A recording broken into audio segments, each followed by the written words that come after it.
Hello friends, आप सभी का स्वागत है यार फिजिक्स क्लासेज में। आज हम लोग बात करेंगे एक नए टॉपिक का नाम है रेखीय आवर्धन। इस वीडियो में हम लोग पढ़ेंगे रेखीय आवर्धन अवतल दर्पण में कितना होता है, उत्तल दर्पण में कितना होता है और कितने फॉर्मूले होते हैं रेखीय आवर्धन का। उस सभी फॉर्मूले के बारे में जानेंगे और उसके साथ साथ हम लोग इस वीडियो में रेखीय आवर्धन से संबंधित जितने अलग अलग टाइप के न्यूमेरिकल होंगे वो सभी न्यूमेरिकल हम लोग पढ़ेंगे। तो इस वीडियो को पूरा आप लोग जरूर देखिए। तो सबसे पहले बात करते हैं रेखीय आवर्धन किसे कहते हैं। रेखीय आवर्धन को हम लोग इंग्लिश में बोलते हैं क्या? रेखीय आवर्धन को इंग्लिश में क्या बोलते हैं कमेंट बॉक्स में बताइए। Linear magnification, linear magnification. रेखीय आवर्धन को इंग्लिश में हम लोग लीनियर मैग्निफिकेशन कहते हैं। अब लीनियर मैग्निफिकेशन आप लोग 10th में पढ़े होंगे, नहीं भी पढ़े होंगे तो ध्यान से समझिएगा। लीनियर मैग्निफिकेशन अर्थात रेखीय आवर्धन किसे कहते हैं? प्रतिबिंब की लंबाई और वस्तु की लंबाई के अनुपात को हम लोग रेखीय आवर्धन कहते हैं। रेखीय आवर्धन किसे कहेंगे? प्रतिबिंब की लंबाई और वस्तु की लंबाई के अनुपात को रेखीय आवर्धन कहते हैं। रेखीय आवर्धन को हम लोग स्मॉल m से निरूपित करते हैं। तो इसको हम लोग परिभाषित इस तरह से कर सकते हैं। प्रतिबिंब की लंबाई, क्या लिखेंगे? प्रतिबिंब की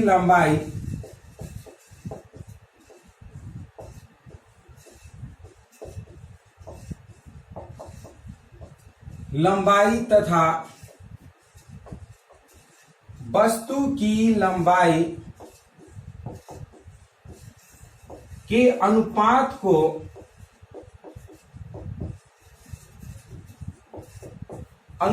को रेखीय आवर्धन कहते हैं।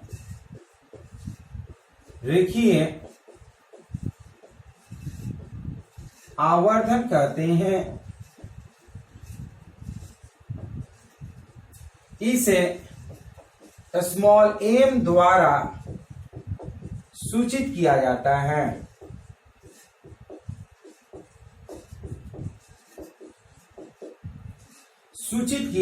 है। अर्थात हम लिख सकते हैं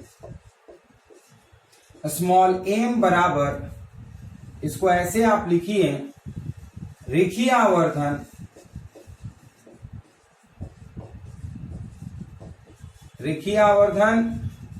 इज इक्वल टू प्रतिबिंब की लंबाई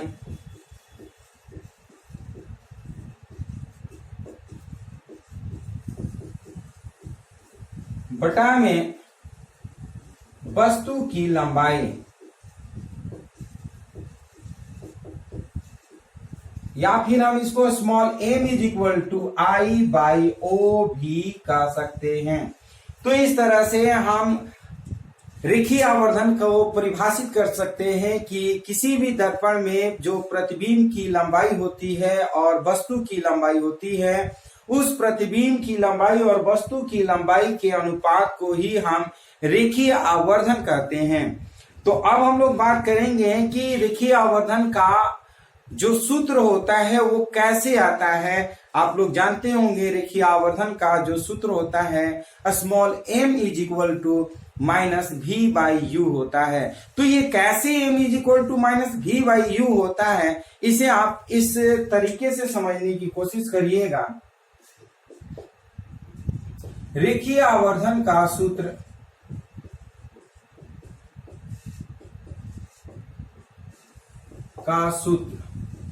सबसे पहले हम लोग बात करेंगे अवतल दर्पण में। क्या? अवतल दर्पण में सबसे पहले हम लोग बात करेंगे किसमें? अवतल दर्पण में। अवतल दर्पण में क्या होता है रेखीय आवर्धन का सूत्र, इसको जानने से पहले इस फिगर को आप लोग समझिएगा। ये अवतल दर्पण है। इस अवतल दर्पण का द्वारक जो है m और m डैश, इसके प्रधान अक्ष ये P जो है वो पोल है। P क्या है? पोल है। और ये C है और ये है F। जब AB का प्रकाश इस अवतल दर्पण पे आपतित होती है तो आपतन के बाद ये प्रकाश जो होती है फोकस से होकर के चली जाती है। दूसरा प्रकाश जो होता है इस P बिंदु पर पड़ती है और यहां से परावर्तित होकर के इस तरह से चली जाती है और जिस बिंदु पर कटता है उस बिंदु पर A' और B' प्रतिबिंब का निर्माण होता है। ध्यान से समझिएगा, ये जो कोण है ये आपतन कोण I और ये परावर्तन कोण जो होता है स्मॉल r होता है। इस फिगर के बारे में हम लोग पहले भी वीडियो में पढ़ चुके हैं कि जब हम लोग वक्रता केंद्र और अनंत के बीच में जब वस्तु को रखते हैं तो इसका प्रतिबिंब जो है वक्रता केंद्र और फोकस के बीच में बनता है, वस्तु से छोटा बनता है, वास्तविक बनता है और उल्टा बनता है। तो इसी फिगर के माध्यम से हम लोग जानेंगे कि रेखीय आवर्धन का सूत्र क्या होता है। आप ध्यान से समझिएगा, जैसे जिस तरह से हम लोग दर्पण सूत्र हम लोग स्थापित किए थे, सूत्र का निगमन किए थे, ठीक उसी तरह से हम लोग रेखीय आवर्धन का सूत्र का भी निगमन करेंगे। तो यहाँ पे देखिएगा त्रिभुज ABP तथा त्रिभुज A'B'P समरूप त्रिभुज हैं। क्या है? समरूप त्रिभुज हैं। कैसे जानेंगे कि समरूप त्रिभुज हैं? तो ध्यान से समझिएगा, ये एंगल BAP यहां पर लिखते हैं एंगल BAP बराबर एंगल हम लिख सकते हैं B'A'P। ये दोनों जो है समकोण त्रिभुज है, मतलब 90 डिग्री का। ध्यान से समझिएगा, एंगल BAP ये 90 डिग्री है और एंगल B'A'P भी 90 डिग्री है। दोनों 90-90 है तो बराबर होंगे, तो हम दिखा देते हैं। और आप जानते हैं angle I is equal to angle R, ये परावर्तन के नियम से जानते हैं ना आप लोग। परावर्तन के नियम से हम जानते हैं angle I is equal to angle R, यानी कि त्रिभुज BPA अर्थात हम लिख सकते हैं angle BPA is equal to angle, क्या लिख सकते हैं, A'P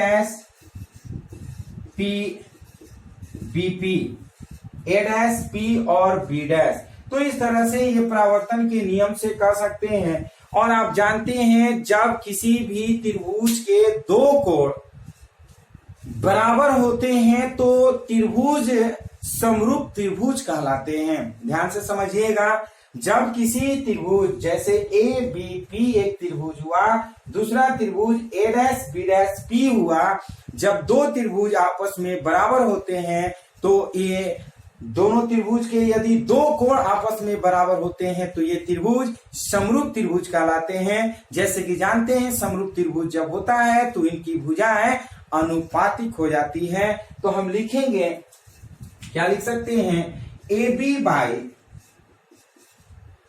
बाई क्या लिख सकते हैं, A'B' इज इक्वल टू हम लिख सकते हैं AP बाई A'P लिख सकते हैं। ध्यान से समझिएगा, पहले त्रिभुज का लंब दूसरे त्रिभुज के लंब के क्या होगा, अनुपात में हो जाएगा। पहले त्रिभुज का आधार और दूसरे त्रिभुज के आधार के अनुपात में हम कर लेते हैं, इसको इक्वेशन 1 कर लेते हैं। और यहाँ पे ध्यान से समझिएगा, ये AP जो है वो क्या है, वस्तु की दूरी है। क्या है, AP जो है हम वस्तु की दूरी हम कहेंगे। ध्यान से समझिएगा, AP जो है वो वस्तु की दूरी है और A'P जो है वो प्रतिबिंब की दूरी है। क्या है, प्रतिबिंब की दूरी है और प्रतिबिंब की दूरी को हम V से डिनोट करते हैं। ध्यान से समझिएगा, प्रतिबिंब की दूरी को भी से डिनोट करते हैं और वस्तु की दूरी को हम लोग स्मॉल u से डिनोट करते हैं। तो इस प्रकार ये फिगर हो गया और ये इक्वेशन 1 हो गया। एक बार फिर से समझिएगा, त्रिभुज ए बी पी तथा त्रिभुज ए डैश बी डैश पी दोनों समरूप त्रिभुज है।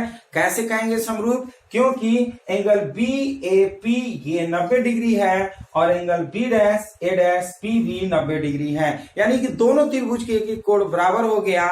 और ये आप देख सकते हैं angle I is equal to angle R, ये परावर्तन के नियम से हम जानते हैं। तो इस तरह से दोनों कोण दोनों त्रिभुज के बराबर हो गए, तो इस त्रिभुज को हम लोग समरूप त्रिभुज कहते हैं। और जब समरूप त्रिभुज हो जाते हैं तो इनकी भुजाएं अनुपातिक हो जाती हैं। तो पहले त्रिभुज का लंब और दूसरे त्रिभुज के लंब के अनुपात में कर दी है, तथा पहले त्रिभुज का आधार दूसरे त्रिभुज के आधार के अनुपात में कर दिए। तो इस तरह से ये आप इसको स्क्रीनशॉट ले लीजिए। उसके बाद हम लोग क्या करते हैं, इसके आगे हम प्रोसेस में बताएंगे। फटाफट स्क्रीनशॉट ले लीजिए।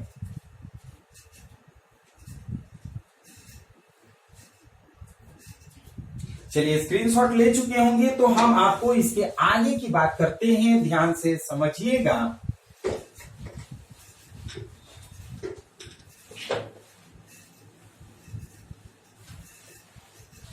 ध्यान से समझिएगा। ए बी जो है, ध्यान से समझिए, ए बी जो है ये वस्तु की ऊंचाई है और ए डैश बी डैश जो है ये प्रतिबिंब की ऊंचाई है। तो हम लिखेंगे क्या, O बाई आई और इज इक्वल टू एपी जो है, ध्यान से समझिए, एपी की वस्तु की दूरी है। हम वस्तु की दूरी जो है हम क्या लिखेंगे, यहां पर आप क्या कर लेते हैं, एपी जो है वो धनात्मक है क्योंकि ऊपर का डायरेक्शन है। ए बी जो ए डैश बी डैश जो है वो ऋणात्मक होगा। क्यों? क्योंकि ये नीचे की ओर डायरेक्शन है। जब भी ऊपर की ओर डायरेक्शन होता है वो पॉजिटिव होता है और नीचे की ओर डायरेक्शन जो होता है वो नेगेटिव होता है। तो हम ओ पॉजिटिव कर लिए और ये आई जो है वो नेगेटिव कर लिए। एपी देखिए, एपी जो है ये वस्तु की दूरी है, इसको हम माइनस यू लिखेंगे। क्यों? क्योंकि दाहिने बायां तरफ है तो बायां तरफ की कोई भी दूरियां ध्रुव से ऋणात्मक ली जाती है, इसलिए माइनस यू। और प्रतिबिंब की दूरी भी है, ये भी माइनस भी कर लेते हैं। समीकरण 1 से लिखते हैं, ध्यान से समझिएगा। तो ये माइनस माइनस कट जाएगा, इसको पलटेंगे सो क्या हम लिख सकते हैं, ये माइनस इधर पलटेंगे तो minus V by U is equal to, इसको पलटेंगे तो आई बाई ओ। ध्यान से समझिएगा, ओ बाई आई है, इसको पलटेंगे तो आई बटा में ओ हो जाएगा। माइनस ये जो है इधर गुणा कर दिए हैं तो हम इसको भी पलटे हैं तो भी बाई क्या हो गया, यू। बहुत बच्चे को कंफ्यूजन होगा तो आप इसको इस तरह से भी समझिएगा। इसको हम लिख सकते हैं ओ बाई आई और ये माइनस को इधर करते हैं तो माइनस भी माइनस यू बाई भी, या इसको दोनों तरफ पलटेंगे तो I by O is equal to minus V by U. और चूंकि आप लोग जानते हैं M is equal to minus, क्या हम जानते हैं, M is equal to I by O. तो इस तरह से आई बाई ओ के जगह पर एम लिखेंगे माइनस भी बाई यू। एक तरह से ये आपका एक और फॉर्मूला हो गया कि प्रतिबिंब की दूरी बटा में वस्तु की दूरी के अनुपात को भी आवर्धन कह देते हैं। प्रतिबिंब की दूरी और वस्तु के अनुपात की दूरी को भी हम क्या कह देते हैं, आवर्धन कह देते हैं। तो इस तरह से अवतल दर्पण में हुआ। अब चलिए दिखाते हैं कि उत्तल दर्पण में आवर्धन का सूत्र क्या होगा। ध्यान से समझिएगा।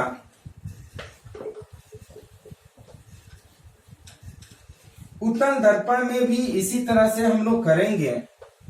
उत्तल दर्पण में भी हम लोग क्या करेंगे, इसी तरह से करेंगे। उत्तल दर्पण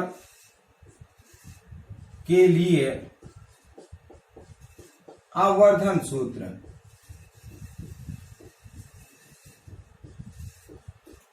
उत्तल दर्पण के लिए आवर्धन सूत्र की बात करेंगे। इसको आप फिगर इस तरह से देखिएगा। ये फिगर उत्तल दर्पण है। क्या है? फिगर उत्तल दर्पण है। और इस उत्तल दर्पण में जब वस्तु को हम रखते हैं, कहा मान लेते हैं यहां पे वस्तु ए बी को रख दिए ना, इस ध्रुव से हम u दूरी पर किसी वस्तु को रख दिए और इस का प्रकाश जैसे ही दर्पण पे पड़ता है, ध्यान से समझिएगा इसको, हम फिगर को ध्यान से इसको समझिएगा।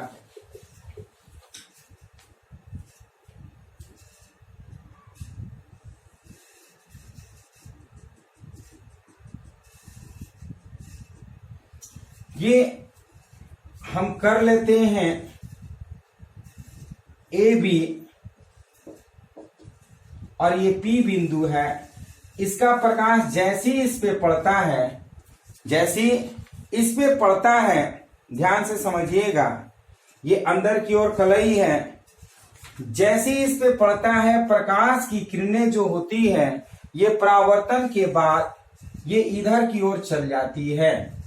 जैसे ही AB का प्रकाश इस उत्तल दर्पण पे पड़ता है तो ये कहाँ चली जाती है? परावर्तन के बाद चली जाती है और इधर से आती हुई प्रतीत होती है।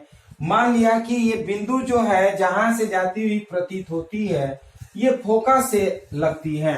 दूसरा जो किरण होती है ये पोल पर आती है और पोल पर से परावर्तन के बाद चली जाती है। मतलब ये I कोण बनाता है और ये R कोण बनाता है, यानी कि आपतन और परावर्तन कोण दोनों क्या होते हैं? बराबर होते हैं। और जैसे ही ये परावर्तन वाला पीछे बढ़ता है तो यहाँ पर एक कटान बिंदु होता है। इस कटान बिंदु को हम लोग A' B' एक त्रिभुज का नाम दे देते हैं।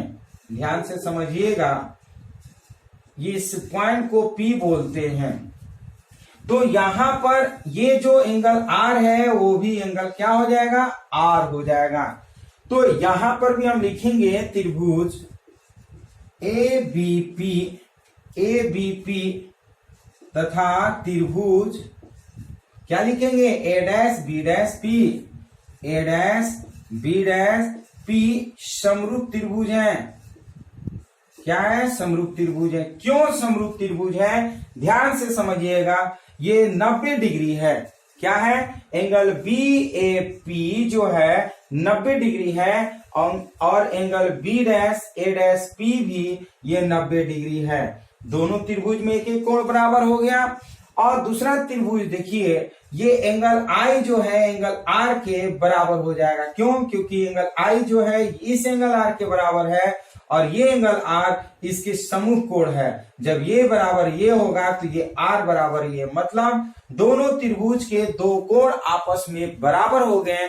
तो इस तरह से हम कहेंगे कि ये दोनों समरूप त्रिभुज हैं। जब समरूप त्रिभुज हो जाएंगे तो इनकी भुजाएं भी अनुपातिक हो जाएंगी। हम पहले लिखेंगे क्या? A' B' बाई AB और इज इक्वल टू हम लिखेंगे PA' बाई AP। क्या लिखेंगे? PA' बाई AP लिखेंगे। पहले हम क्या किए? छोटे वाले त्रिभुज का लंब लिए हैं, फिर क्या किए? बड़े वाले त्रिभुज का लंब, दोनों के अनुपात कर दिए। फिर क्या किए? छोटे वाले त्रिभुज का हम आधार लिए हैं और बड़े वाले त्रिभुज का आधार के अनुपात कर दिए। तो इस तरह से दोनों का अनुपात कर लिए। इसको इक्वेशन 1 कर लेते हैं। ध्यान से समझिएगा, P से दूरियां जो मापते हैं वो वस्तु की दूरी होती है U होता है और ये प्रतिबिंब की दूरी जो होती है वो V होती है। तो इस तरह से ये हमारा हो गया। अब हम क्या करते हैं, यहां पर लिखेंगे AP इज इक्वल टू क्या है? माइनस U है, तथा हम लिख सकते हैं PA' is equal to V लिखेंगे। ये चूंकि धनात्मक होगा, दाहिने तरफ है, और वस्तु की दूरी ऋणात्मक होगा। क्यों? क्योंकि ये बाएं तरफ है। तो इस तरह से ये आप स्क्रीनशॉट ले लीजिए। उसके बाद हम लोग क्या करेंगे, इसके आगे बनाएंगे। इसे आप लोग स्क्रीनशॉट ले लीजिए।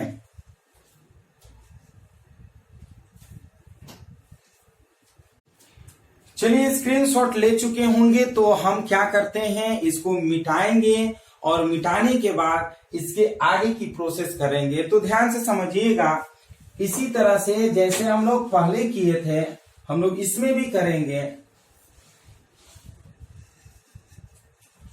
एपी की जगह पर हम क्या करेंगे, एपी के जगह पर यहां पर लिखते हैं समीकरण 1 से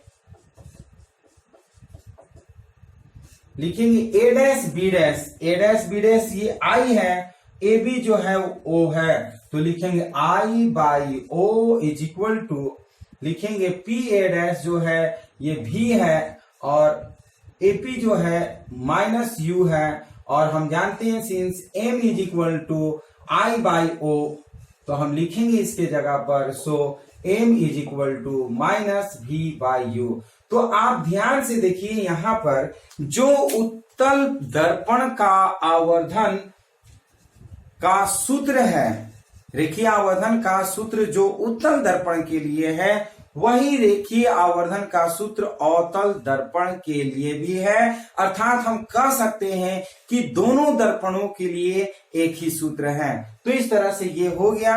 अब हम लोग बात करेंगे अलग तरीके का, जो रेखीय आवर्धन का सूत्र होता है उसकी बात करेंगे। ध्यान से समझिएगा, ये हम लोग दो फॉर्मूला पढ़ लिए, एक M is equal to minus V by U, दूसरा पढ़ लिए M is equal to I by O, और देखते हैं कि अलग अलग क्या फॉर्मूला होता है रेखीय आवर्धन का। तो देखिए ध्यान से, इससे हम मिटाएंगे फिगर को, और हम लोग करते क्या है,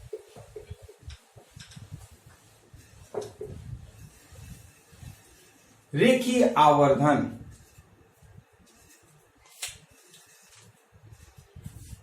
फर्स्ट पॉइंट की बात करते हैं, u तथा f के पदों में रेखीय आवर्धन का सूत्र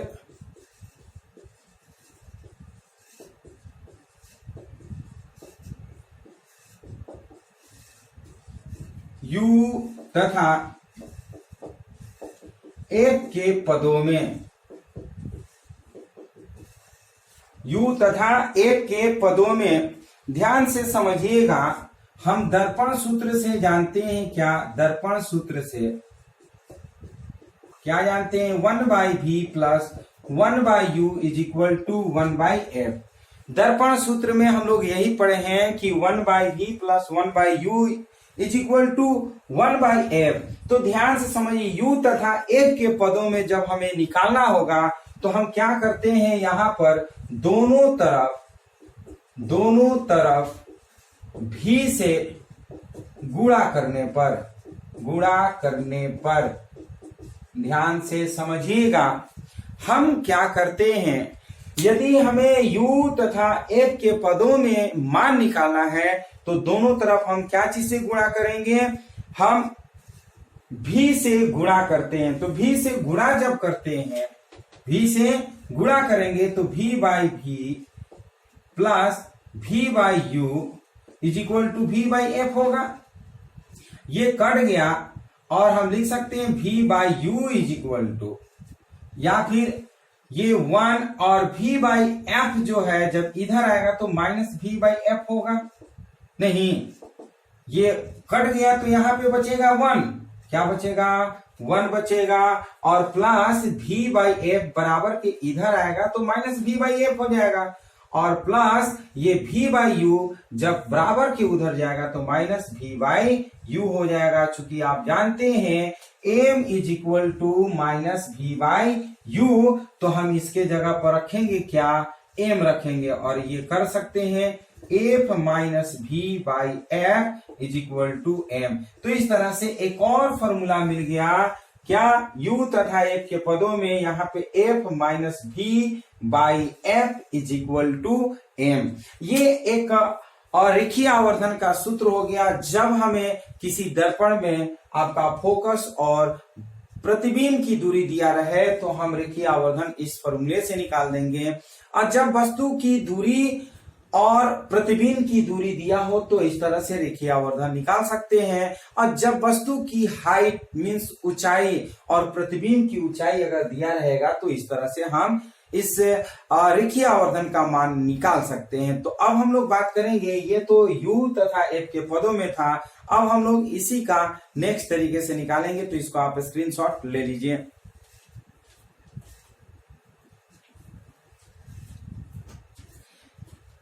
चलिए स्क्रीनशॉट ले चुके होंगे। तो हम बात करते हैं, ये u तथा f के पदों में है। अब हम लोग क्या करते हैं, ध्यान से समझिएगा। सेकेंड में हम v तथा f के पदों में ज्ञात करते हैं। सेकेंड की बात करते हैं, v तथा f के पदों में ज्ञात करेंगे। तो यहां पर वही लिखेंगे दर्पण सूत्र से 1/v plus 1/u is equal to 1/f। और यहां पर अगर v तथा f के पद में है तो जो छूटा है यानी कि u नहीं है, तो यहां से हम क्या करेंगे, u से गुणा करने पर क्या करेंगे, u से गुणा करेंगे और इसको मिटाएंगे। और ध्यान से समझिएगा, जब u से गुणा करेंगे तो u/v plus u/u is equal to u/f, ये कट गया। अब आप ध्यान से समझिएगा, u/v इज इक्वल टू, ये 1 जब इधर आएगा तो u/f ये क्या होगा, -1 हो जाएगा। और u/v इज इक्वल टू हम लिख सकते हैं, ध्यान से समझिएगा, इसको हम क्या करते हैं कि इसी को उधर ले आते हैं। ये आपका 1 और u/f जो है इधर लाएंगे तो -u/f हो जाएगा। और u/v जब उधर ले आएंगे तो हम लिखेंगे -u/v कर लेते हैं। एलसीएम लेंगे तो हमारा f माइनस u/f हो जाएगा इज इक्वल टू -u/v कर लेते हैं। इसको हम क्या कर लेते हैं, प्लट देते हैं। तो हम लिखेंगे क्या, f minus u is equal to, इसको पलटेंगे तो -v/u। और चूंकि आप जानते हैं m is equal to -v/u, तो हम लिख सकते हैं so m is equal to f/f minus u। तो इस तरह से देखिए आवर्धन का सूत्र हमारा f माइनस u यानी कि f/f माइनस u के फॉर्मूले के रूप में हो गया। तो ये अभी तक जो भी हम लोग पढ़े हैं ये सब रेखीय आवर्धन का सूत्र है। ध्यान से समझिए, एक रेखीय आवर्धन का सूत्र, 2 रेखीय आवर्धन का सूत्र, ये तीसरा, और इसके पहले जो हम लोग पढ़े हैं चौथा रेखीय आवर्धन का सूत्र हम लोग पढ़ चुके हैं। तो फिर इसको स्क्रीनशॉट आप ले लीजिए। उसके बाद हम लोग बात करेंगे, जितने फॉर्मूला पढ़े हैं रेखीय आवर्धन के सूत्र पे, हम लोग अलग अलग टाइप के हम लोग न्यूमेरिकल बनाएंगे। तो ये सारे न्यूमेरिकल को आप लोग जरूर देखिए, समझने की कोशिश करिए। डिटेल में हम लोग इस पे न्यूमेरिकल हम लोग बनाएंगे, एक एक पॉइंट को आप समझने की कोशिश करिए। तो इसे आप लोग स्क्रीनशॉट ले लीजिए, उसके बाद हम लोग न्यूमेरिकल पढ़ेंगे।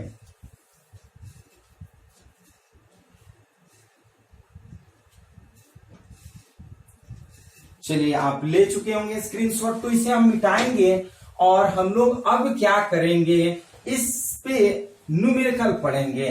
क्या पढ़ेंगे, न्यूमेरिकल।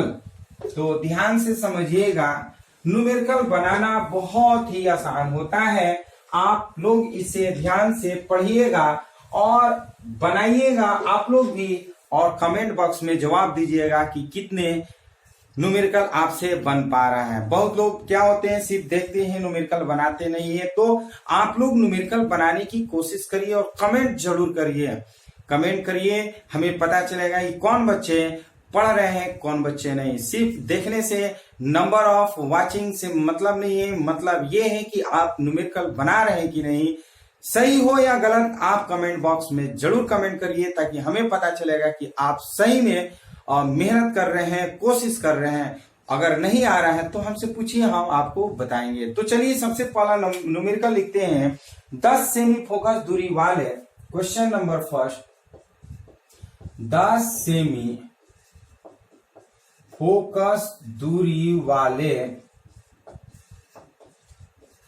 10 सेमी फोकस दूरी वाले एक अवतल दर्पण से, एक अवतल दर्पण से, एक अवतल दर्पण से कितनी दूरी पर कोई वस्तु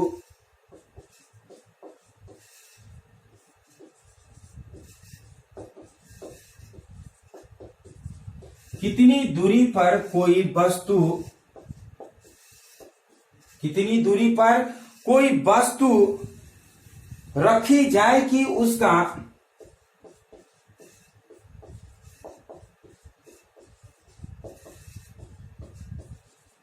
रखी जाए कि उसका 5 गुना बड़ा प्रतिबिंब बने, उसका 5 गुना बड़ा प्रतिबिंब बने।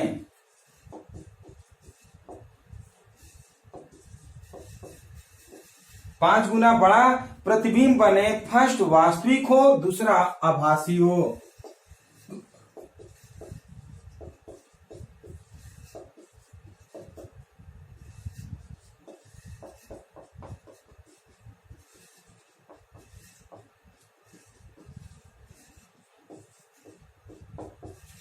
ध्यान से समझिएगा, ये क्वेश्चन हम बोर्ड पे लिख चुके हैं, आप लोग पढ़े भी होंगे इस टाइप के क्वेश्चन।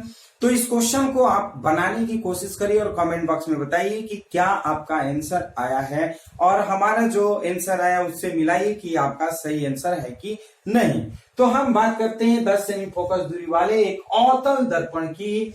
अवतल दर्पण से कितनी दूरी पर कोई वस्तु रखी जाए, कितनी दूरी पर, यानी कि यू पूछ रहा है। क्या पूछ रहा है?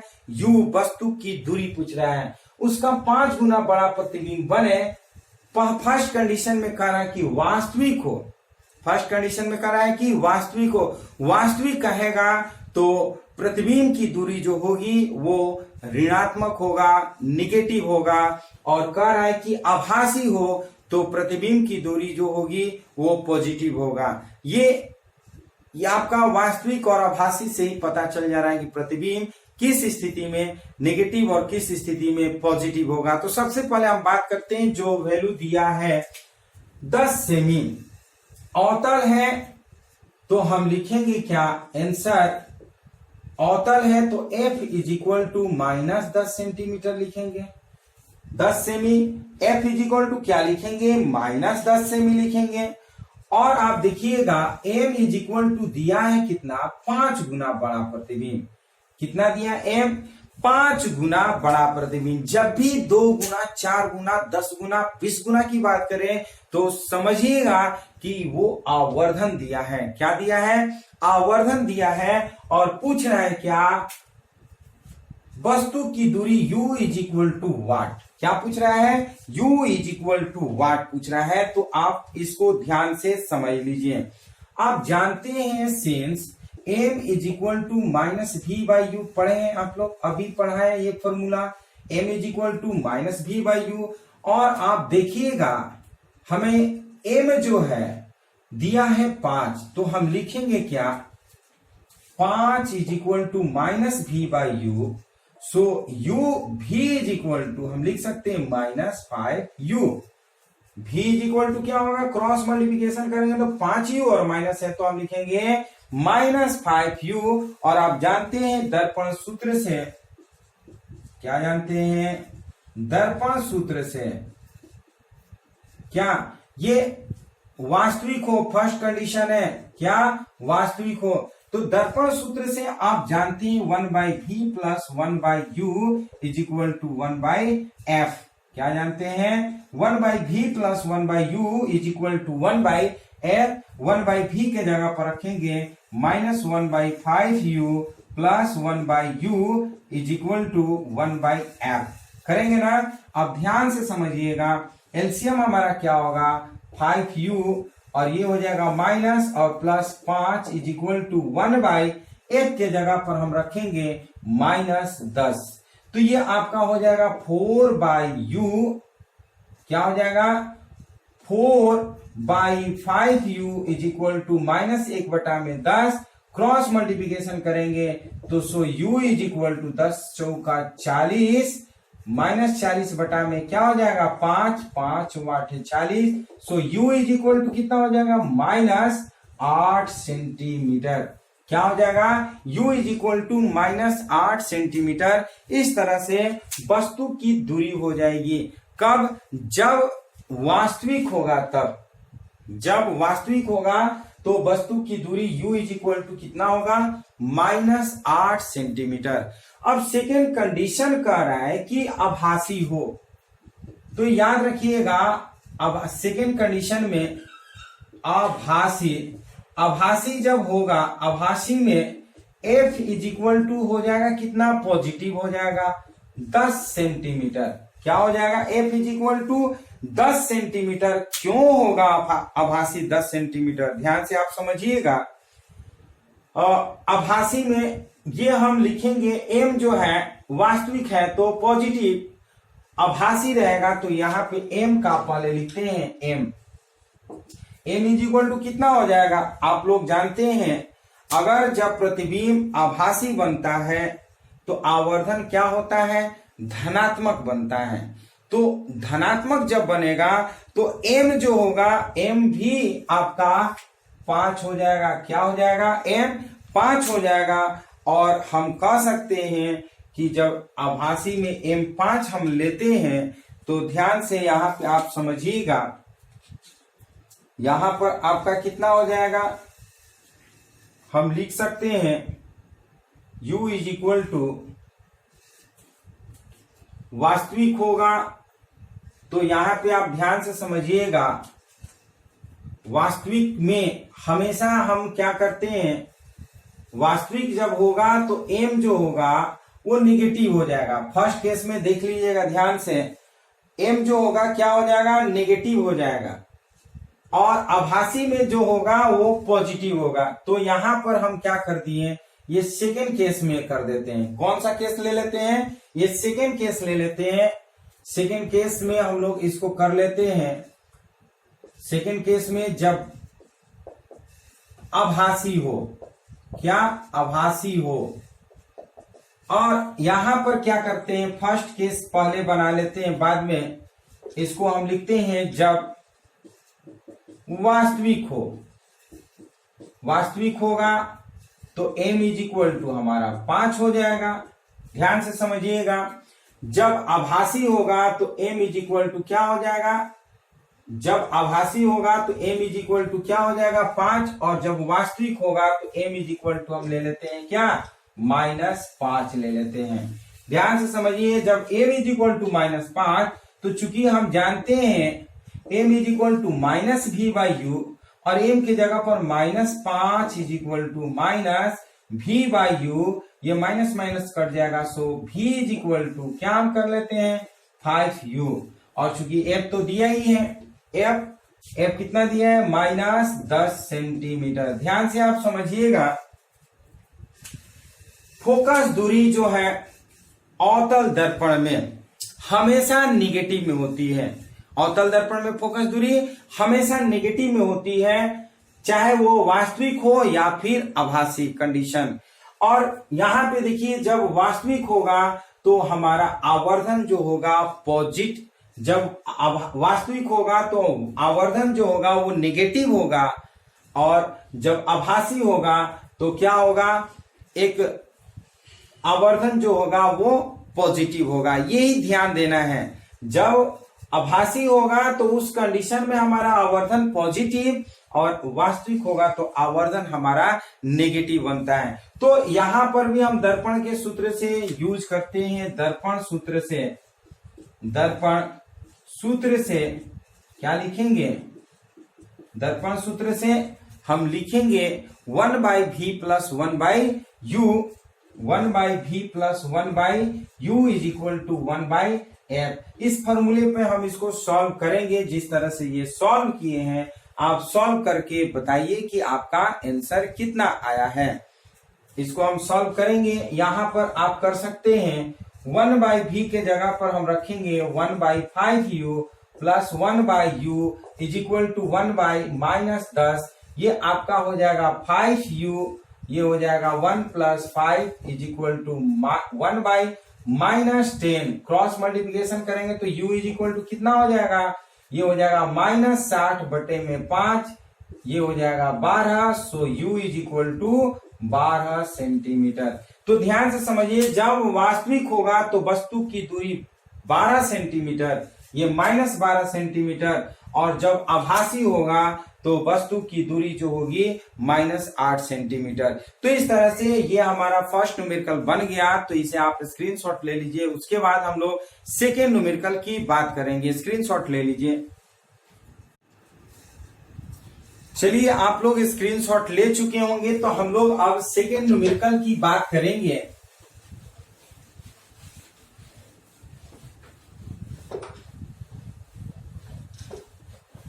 सेकेंड न्यूमेरिकल आप लोग ध्यान से पढ़िएगा और बनाने की कोशिश करिएगा।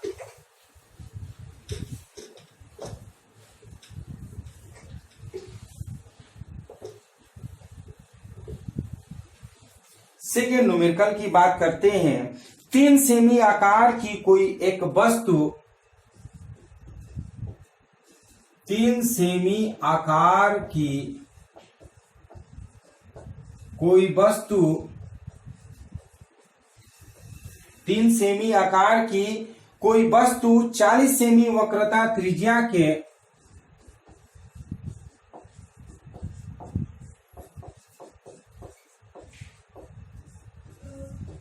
40 सेमी वक्रता त्रिज्या के किसी अवतल दर्पण से, किसी अवतल दर्पण से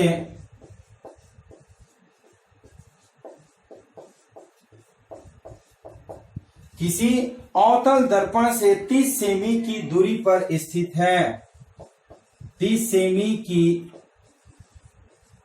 दूरी पर स्थित है, 30 सेमी की दूरी पर स्थित है। दर्पण से प्रतिबिंब की दूरी, दर्पण से प्रतिबिंब की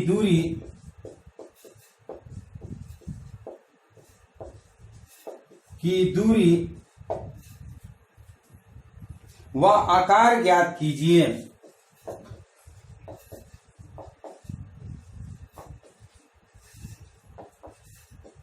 आकार ज्ञात कीजिए एवं प्रतिबिंब की प्रकृति बताइए, एवं प्रतिबिंब की प्रकृति बताइए, एवं प्रतिबिंब की प्रकृति बताइए। ये क्वेश्चन आप लोग भी बनाने की कोशिश करिए। 3 सेमी आकार की कोई वस्तु 40 सेमी वक्रता त्रिज्या के किसी अवतल दर्पण से 30 सेमी की दूरी पर स्थित है। दर्पण से प्रतिबिंब की दूरी पूछ रहा है और उसकी आकार पूछ रहा है और उसकी प्रकृति भी पूछ रहा है। तो ध्यान से समझिए, सबसे पहले हम लोग करते क्या है, आकार दिया है 3 सेमी आकार की कोई वस्तु, यानी कि O बराबर 3 सेमी। O क्या है, वस्तु के आकार, क्या है वो, वस्तु के आकार। O इज इक्वल टू 3 सेमी। कह रहा है कि कोई वस्तु 40 सेमी वक्रता त्रिज्या R is equal to -40 centimetre दिया है। तो हम F निकाल लेते हैं। F is equal to R/2 जानते हैं।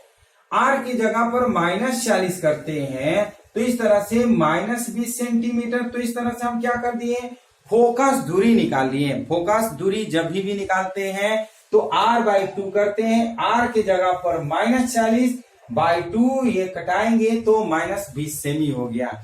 फिर क्या कर रहा है कि अवतल दर्पण से 30 सेमी की दूरी पर स्थित है। वस्तु की दूरी यानी कि U is equal to -30 centimetre. तो कह रहा है कि V ज्ञात करिए। क्या V है, प्रतिबिंब की दूरी है। याद रखिएगा V क्या है, प्रतिबिंब की दूरी है। तो V ज्ञात करने के लिए कह रहा है।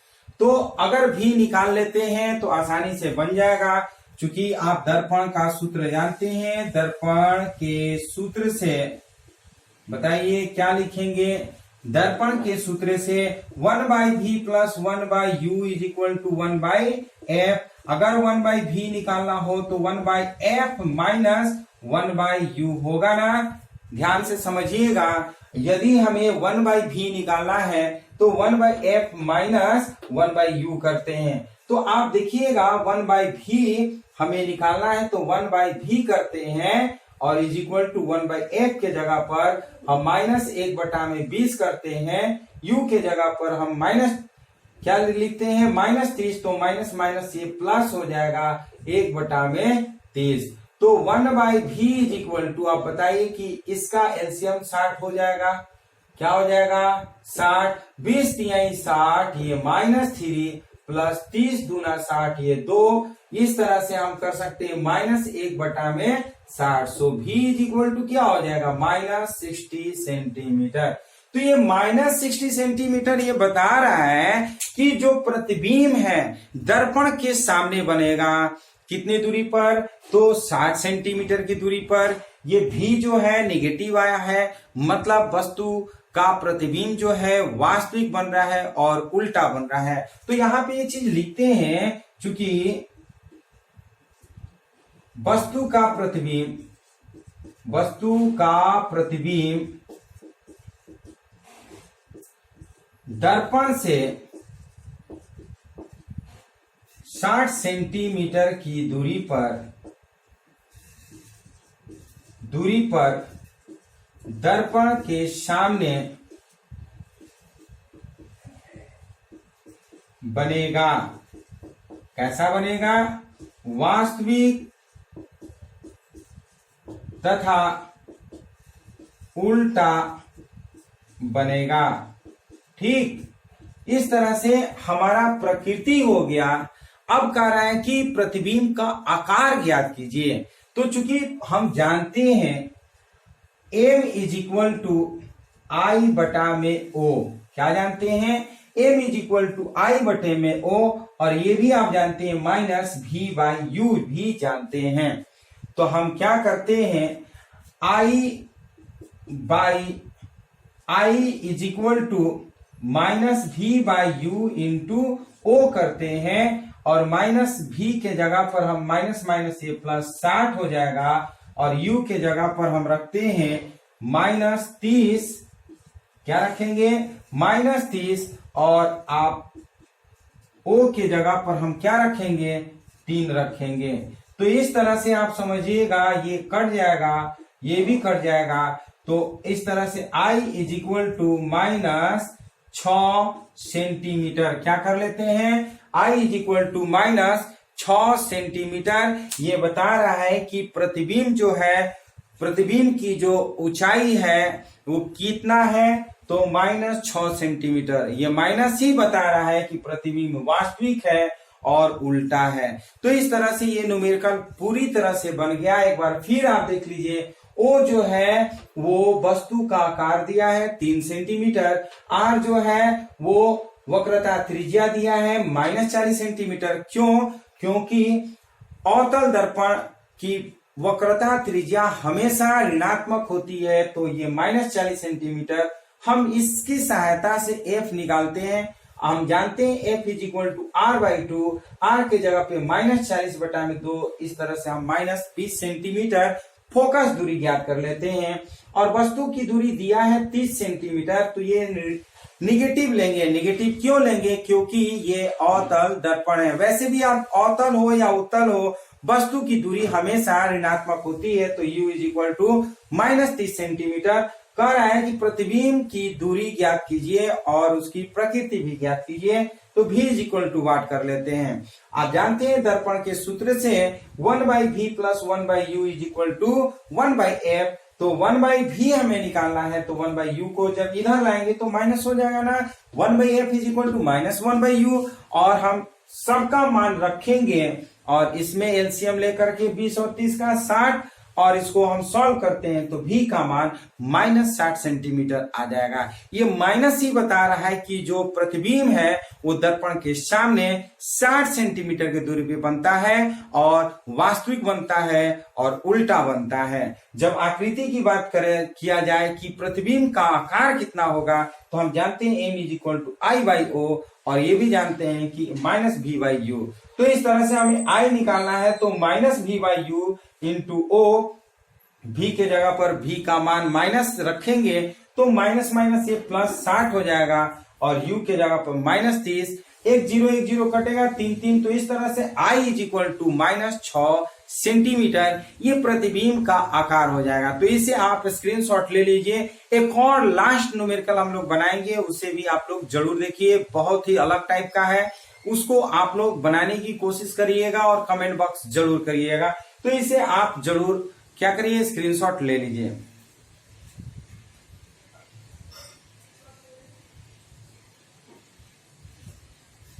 चलिए स्क्रीनशॉट ले चुके होंगे, तो अब हम लोग बात करते हैं next last numerical, third numerical की बात करेंगे।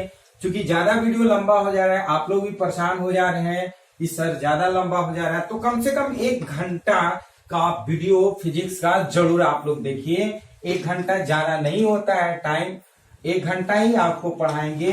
1 घंटा कम से कम आप लोग टाइम दीजिए। कभी कभी 10 मिनट 5 मिनट कम बेसी हो सकता है, तो उसके लिए घबराना नहीं चाहिए। क्योंकि हम लोग सोचते हैं कि कोई टॉपिक जो पढ़ा रहे हैं 10 मिनट के लिए या 5 मिनट के लिए, वो आपके लिए इंपॉर्टेंट है, उसको थोड़ा सा हम ज्यादा टाइम दे देंगे तो आपके लिए कंप्लीट क्लियर हो जाएगा। अब 5 मिनट के लिए छोड़ते हैं तो वो आपके लिए प्रॉब्लम क्रिएट कर सकता है। इसलिए थोड़ा सा समय पेशेंस रख करके देख लीजिए, समझ लीजिए, और इसको बाद में भी दोबारा देखिएगा तो ज्यादा बेटर होगा। एक वीडियो को 2 बार 3 बार देखिएगा तो आपको कॉन्सेप्ट क्लियर हो जाएगा। ये जरूरी नहीं कि एक बार में ही आपका हो सकता है क्लियर ना हो, तो दूसरा बार में भी आप इसे जरूर देखिए। हमेशा यूट्यूब पर अपलोड रहेगा, कभी भी आप कहीं भी इसे देख सकते हैं। तो थर्ड और लास्ट न्यूमेरिकल की बात करते हैं, ध्यान से समझिएगा। 3 सेमी की ऊंची एक वस्तु, क्वेश्चन नंबर 3, 3 सेमी की ऊंची एक वस्तु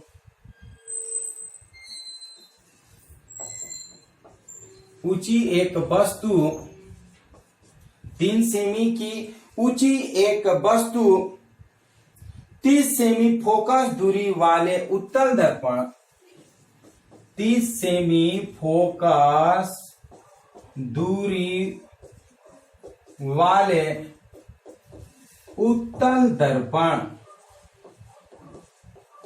30 सेमी फोकस दूरी वाले उत्तल दर्पण के सम्मुख 60 सेंटीमीटर के सम्मुख 60 सेंटीमीटर की दूरी पर रखी है, दूरी पर रखी है। प्रतिबिंब की प्रकृति, प्रतिबिंब की प्रकृति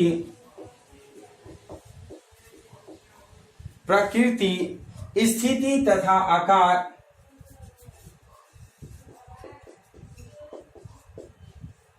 स्थिति तथा आकार ज्ञात कीजिए। ध्यान से समझिएगा, ये लास्ट न्यूमेरिकल है, इसे आप ढंग से समझने की कोशिश करिए। यदि समझ चुके हैं तो इसे बनाइए और बना करके कमेंट बॉक्स में जवाब दीजिए कि आपका आंसर कितना आया है। तो जो लोग नहीं बना रहे हैं तो वो कृपया ध्यान से इसको देखें। 3 सेंटीमीटर की ऊंची एक वस्तु 30 सेमी फोकस दूरी वाले उत्तल दर्पण के सम्मुख 60 सेंटीमीटर की दूरी पर रखी है। प्रतिबिंब की प्रकृति स्थिति तथा आकार ज्ञात कीजिए। तो सबसे पहले हम लोग करते क्या है, जो वैल्यू दिया है उसको लिख लेते हैं। 3 सेमी ऊंची एक वस्तु O = 3 सेंटीमीटर लिख लेते हैं। एक वस्तु 30 सेंटीमीटर फोकस दूरी वाले उत्तल दर्पण के सम्मुख, देखिए फोकस दूरी दिया है 30 सेंटीमीटर और उत्तल दर्पण है, तो उत्तल दर्पण की फोकस दूरी हमेशा धनात्मक होती है और अवतल दर्पण की फोकस दूरी हमेशा ऋणात्मक होती है। तो यहाँ पे F = क्या लिखेंगे, 30 सेंटीमीटर, और यहाँ पे वस्तु की दूरी U = -60 सेंटीमीटर।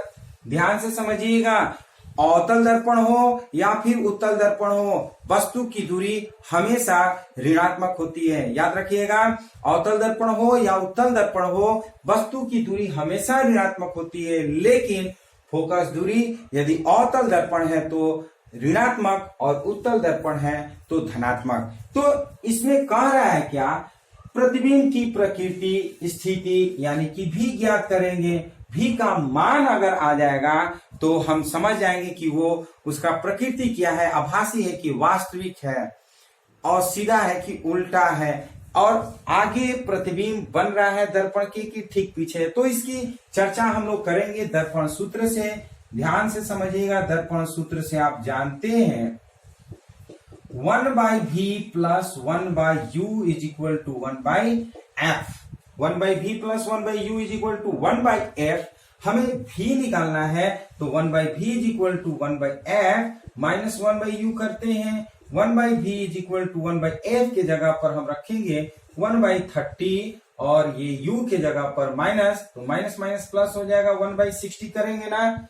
अब आप देखिएगा यहां पर ये 1/v इज इक्वल टू, ये एलसीएम लेंगे तो 60 हो जाएगा। ये 32 जा 60 प्लस ये 1 हो जाएगा, 60 1 बार में जाएगा, यानी कि 3/60 ये कट जाएगा 20 बार में। सो हम v is equal to 20 centimetre. तो ये आप देख रहे हैं कि v जो है पॉजिटिव में आया। v क्या है? पॉजिटिव में आया। या ये पॉजिटिव ही बता रहा है कि जो प्रतिबिंब है वो दर्पण के ठीक पीछे बनता है। कितने सेंटीमीटर पे? तो 20 सेंटीमीटर की दूरी पर ये आभासी बन रहा है, वस्तु का प्रतिबिंब सीधा बनता है। तो यहां पर इस चीज को लिखना होता है तो लिखेंगे प्रतिबिंब आभासी, प्रतिबिंब आभासी सीधा तथा क्या करेंगे? दर्पण के पीछे आभासी तथा सीधा लिखते हैं, आभासी तथा सीधा, और दर्पण के पीछे 20 सेंटीमीटर की दूरी पर बनेगा।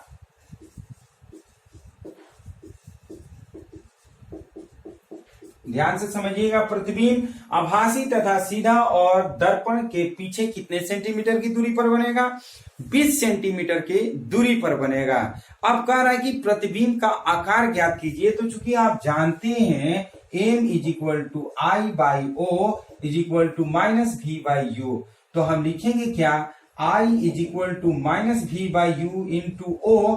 हम माइनस v के जगह पर रखेंगे -20 और u के जगह पर रखेंगे -60 और o के जगह पर रखेंगे 3। तो ये माइनस माइनस कट जाएगा, ये कट जाएगा, ये 3 2 जा 6, ये भी कट जाएगा। So I is equal to 1 centimetre. तो प्रतिबिंब का जो आकार मिला हमें वो कितना सेंटीमीटर? तो 1 सेंटीमीटर बन गया। तो हम लिख सकते हैं नीचे प्रतिबिंब का आकार, प्रतिबिंब का आकार 1 सेंटीमीटर होगा। प्रतिबिंब का आकार कितना होगा? 1 सेंटीमीटर होगा। तो इस तरह से ये न्यूमेरिकल बन गया। इसे आप स्क्रीनशॉट ले लीजिए।